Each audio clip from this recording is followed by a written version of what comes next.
నమస్తే welcome to మా Telangana TV.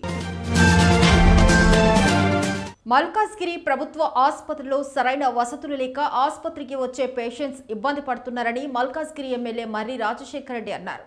Malkajgiri ప్రభుత్వ జిల్లా ఆసుపత్రిలో జిల్లా ఆసుపత్రి అభివృద్ధి సొసైటీ సమావేశం నిర్వహించారు. ఈ సమావేశంలో వైద్య అధికారులతో పాటు కమిటీ సభ్యులు పాల్గొన్నారు. ఈ సందర్భంగా ఎమ్మెల్యే మర్రి రాజశేఖర రెడ్డి మాట్లాడుతూ ఆసుపత్రిలో వివిధ అవసరాల కోసం జిల్లా కలెక్టర్, వైద్య ఆరోగ్య శాఖ కమిషనర్ల దృష్టికి తీసుకువెళ్తామని, రోగులకు అవసరమగు వసతులను కల్పించేందుకు కృషి చేస్తామని, ముఖ్యంగా హాస్పిటల్లో లిఫ్ట్ లేకపోవడంతో గర్భిణీలు, వృద్ధులు, ఇతర రోగులు ఇబ్బందులు పడుతున్నారని, ఆ సమస్య పరిష్కరించే విధంగా అధికారులు చర్యలు తీసుకోవాలన్నారు.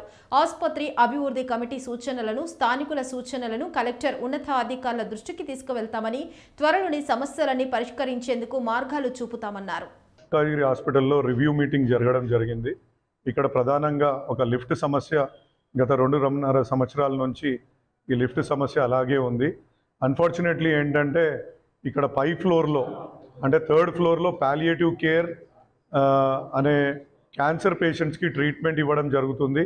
అదేవిధంగా ఇక్కడ చిన్నపిల్లల్ని కూడా ఇక్కడనే NICU వాళ్ళకి కూడా ఉండడం వలన వాళ్ళు అనేక తీవ్ర ఇబ్బందులకు గురవుతున్నారు లిఫ్ట్ లేకపోవడం మూలాన. కమిషనర్ గారిని కూడా రిక్వెస్ట్ చేయడం జరిగింది ఈ లిఫ్ట్ని త్వరలోనే రిపేర్ చేయించాలని చెప్పేసి. అదేవిధంగా సదనంకి సంబంధించిన సర్టిఫికేట్లు కూడా కొన్ని జారీ చేయట్లేదు అనేసి చెప్పడం, అంటే వాళ్ళకు ఫ్రీ పాసులు, ట్రైన్ పాసులు ఇవ్వడానికి గురించి వాళ్ళు కూడా కంప్లైంట్ రైజ్ చేయడం జరిగింది.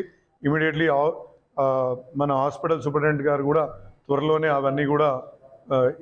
త్వరలోనే అవి కూడా సహకారం అందిస్తామని వాళ్ళు కూడా తెలియజేయడం జరిగింది.